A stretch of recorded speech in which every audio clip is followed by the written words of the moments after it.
శ్రీ లలితా సహస్రనామ స్తోత్రంలోని 566వ నామం నిత్యతృప్త మంత్రస్వరూపంలో శ్రీ నిత్యతృప్తాయై నమః.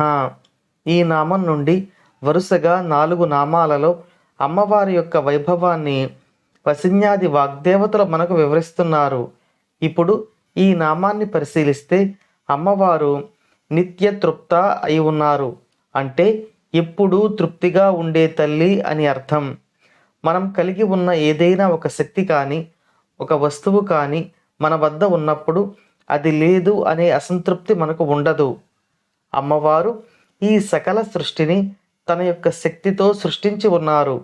ఈ సకల సృష్టిలోని అన్ని జీవరాశులు మరియు నిర్జీవరాశులు అన్నీ కూడా అమ్మవారి సంకల్పంతోనే ఉద్భవించాయి. కాబట్టి ఈ సృష్టిలో ఆమెకు లేనిది అంటూ ఏదీ కానీ వేరొకటి ఏదో కావాలని కానీ ఉండదు. ఈ సృష్టికి యజమానురాలే అమ్మ.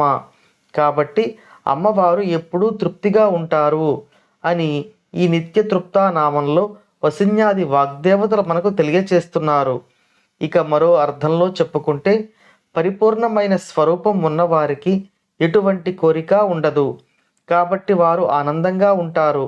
అమ్మవారు పరిపూర్ణమైన శక్తి స్వరూపం.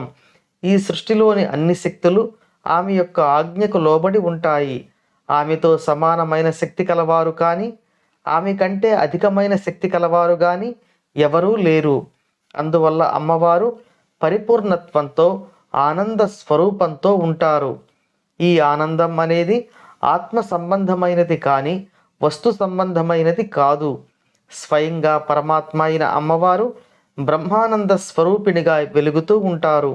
కాబట్టి బ్రహ్మానంద స్వరూపిణి యొక్క ఒకానొక ప్రధాన స్వరూపం నిత్యతృప్త అయి ఉన్నది. ఈ అమ్మవారి అనుగ్రహంతో మనందరం ఆనందము అనే పెన్నిధిని పొందాలని అమ్మవారి పాద పద్మములు పట్టి ప్రార్థిస్తూ ఓం శ్రీమాత్రే నమః.